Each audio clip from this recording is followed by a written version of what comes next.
Roger, the EVA is progressing beautifully. They're setting up the flag now. I guess you're about the only person around that doesn't have TV coverage of the scene. E aí pessoal, tudo bem? Vamos aqui para o nosso vídeo de hoje e eu recebo frequentemente algumas perguntas relacionadas à liberdade que a gente tem em Jesus. Por exemplo, posso beber? É pecado? Posso falar palavrão? Qual que é o problema? Descontrair, falar umas coisas lá e tal. Posso ir numa balada? Eu recebi recentemente agora no vídeo que a gente gravou, uma live que a gente fez, a Michelle pergunta: e esse negócio de dirigir sem carteira, falar palavrão, não pagar o imposto, colar na prova, o que você acha disso? Ela até coloca assim, a galera tá na igreja servindo, mas o que tem? Não tem problema? Qual que é? Então, eu quero ler aqui primeiro, 1 Coríntios 10, versículo 23. Tudo é permitido, mas nem tudo convém. Tudo é permitido, mas nem tudo edifica. Ninguém deve buscar o seu próprio interesse, o seu próprio bem, mas sim os dos outros. Depois ele vai lá para o versículo 31, que é o ápice para mim. Assim quer vocês comam, bebam, façam qualquer outra coisa, façam tudo para a glória de Deus. É tão interessante que ele começa assim com muita liberdade, mas ele fala isso depois de uma sequência, uma discussão que ele está escrevendo ali para os irmãos de Coríntios. Ele fala aqui os exemplos da história de Israel. Ele fala que o povo de Israel, lá no começo de 1 Coríntios 10, eles foram batizados na nuvem, foram batizados no mar. Tiveram uma experiência assim, você quer uma prova de que Deus nos ama, de que Deus tem o melhor para nós, e está falando que Deus nos chamou para ser uma nação santa e um povo separado para Ele. Você quer uma prova maior dos propósitos de Deus para vocês, Israel? E aí então fala que eles beberam da rocha, ele fala a rocha é Cristo. E logo depois disso, ele fala que o povo ficou espalhado no deserto, o povo morreu no caminho como exemplo, porque eles fizeram escolhas ruins. E aí ele vai falar que eles foram idólatras, eles tentaram a Deus, eles foram imorais e assim por diante. Depois ele vai falar que o povo comia do sacrifício oferecido aos ídolos e mesmo assim adoravam ao Senhor. Então veja bem, na história de Israel, o grande problema não foi que o povo estava totalmente debandado, totalmente longe de Deus. Na grande parte do tempo, na maioria das vezes, eles estavam divididos. Ou seja, eles estavam entregando o seu sacrifício no altar, eles acreditavam na lei, eles tinham ali uma consciência de que era um povo de Deus, mas eles faziam outras coisas também. Então tem essa questão sagrado, profano, não existe esse negócio, não existe mais uma linha, tudo é profano, tudo é sagrado, qual que é esse negócio e tal. Então aqui a gente vê que não, existe uma separação. E aí ele fala que aquilo que é entregue aos ídolos, por exemplo, é um altar para demônios. E ele vai falar, não quero que vocês participem da mesa dos demônios e da mesa de Deus. Aí vai falar assim, você vai provocar ciúmes em Deus? Você é mais forte do que Ele? Mas eu acho mais legal quando ele eleva a discussão. Porque se a gente ficar fazendo assim, não vou colar na prova, não vou falar palavrão, não vou fazer isso, não vou fazer aquilo, será que é esse o foco que Deus tem para nós? Quando Deus lá em Israel, Ele estava libertando o povo, salvando o povo, se revelando para o povo, levantou Moisés, será que o propósito era, ei Israel, não peque? Era só isso.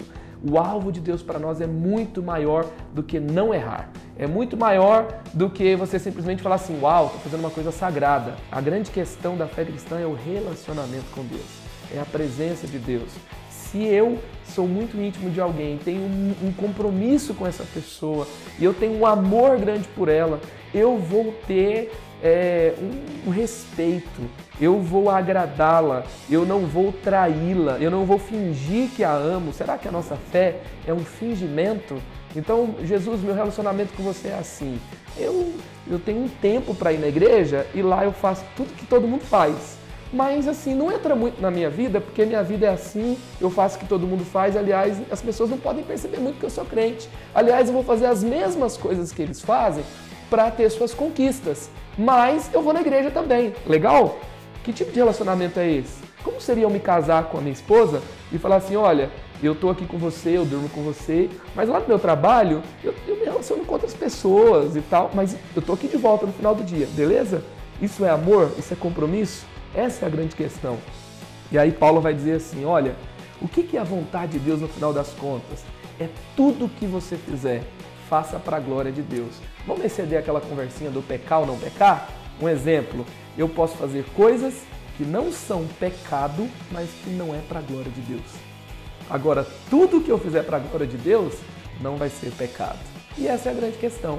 Então, você vai comer, coma para a glória de Deus. Você vai dirigir, dirija para a glória de Deus. Você vai fazer uma prova, faz a prova para a glória de Deus. Você vai escolher que curso você vai fazer no vestibular lá, faça isso para a glória de Deus. Tenha uma carreira para a glória de Deus. Você vai receber o seu salário, gaste todo o seu dinheiro glorificando a Deus. Desperdício glorifica a Deus? Coisas que eu não preciso glorifica a Deus? Gastar só comigo glorifica a Deus? Ou eu posso abençoar outras pessoas, posso ver o reino avançando por meio do recurso que Deus me dá e assim por diante. Então, sim, a minha vida é separada para Deus, ela é sagrada se eu tenho um compromisso com Deus. E tudo que eu fizer, eu posso fazer para a glória de Deus. E veja bem, verifique esse seu compromisso na sua vida, porque nós não somos juízes das pessoas. Eu posso elevar essa discussão com outras pessoas, as minhas conversas podem edificar, mas eu recebo perguntas também assim, olha, o povo está servindo e o povo está pecando, não é? Agora, e a grande questão é, e você? Qual é o seu compromisso? Você está honrando o seu compromisso com Deus? Como que você vai ver outras pessoas fazendo o mesmo? Quando você inspirar outras pessoas com o seu exemplo. E todo mundo que vive para a glória de Deus vai inspirar outras pessoas. Então vamos fazer isso. Viva para a glória de Deus. Que esse seja o objetivo da sua vida, um relacionamento com Deus. E não simplesmente uma regra, uma religião. Porque a regra, ela é simplesmente no pode ou não pode. Só que Deus te chamou não para obedecer uma regra, não te deu um manual de instrução simplesmente cheio de regras.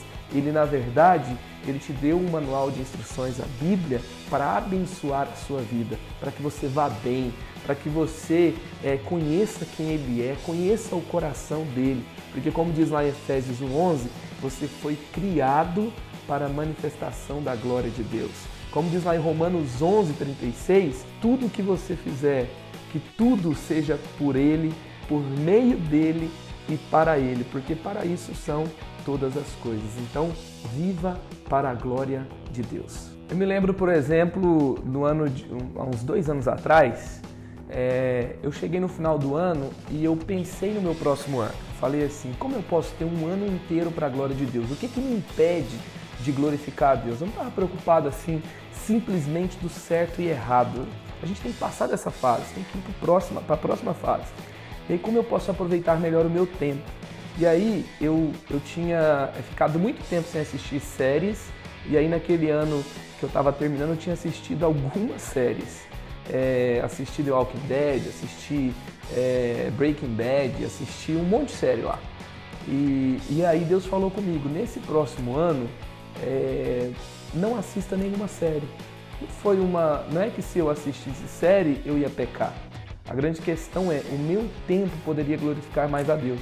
Eu fiz um propósito com Deus, de que aquele novo ano eu não assistiria séries. Outra coisa também, uma coisa simples, comer para a glória de Deus.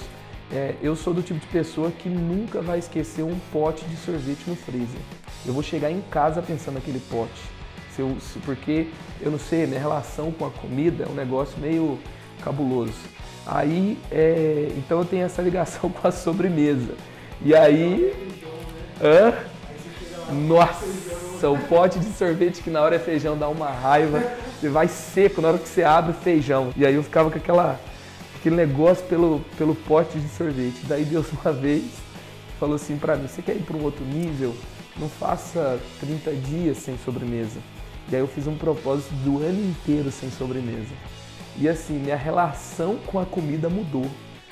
As coisas passaram a ter outro sabor. Eu passei a apreciar sabor de outros alimentos, outras frutas que Deus criou para que eu seja saudável, que eu já tinha desistido já, que eu não tinha o costume de saborear, porque eu estava ligado àquele alimento. E a grande questão é que pecado não é pecado. A questão é que eu poderia ter coisas do meu dia a dia que fosse para a glória de Deus. E assim, todas as outras coisas na vida que a gente pode fazer e nas coisas simples, faça tudo para a glória de Deus. Uma vez eu vi uma mensagem que até chocou muito pelo título. Fala assim, o que é a vontade de Deus? A vontade de Deus é qualquer coisa. E aí na pregação o pregador falava, é qualquer coisa que você faz para a glória de Deus. Pelo simples fato de você parar e se perguntar, isso glorifica a Deus? Vai te levar a ter escolhas que vão para um outro nível, que vão te levar à perfeita e agradável vontade de Deus. É isso aí, galera. Então, vamos elevar as nossas escolhas, as nossas experiências, pensando antes naquilo que glorifica a Deus.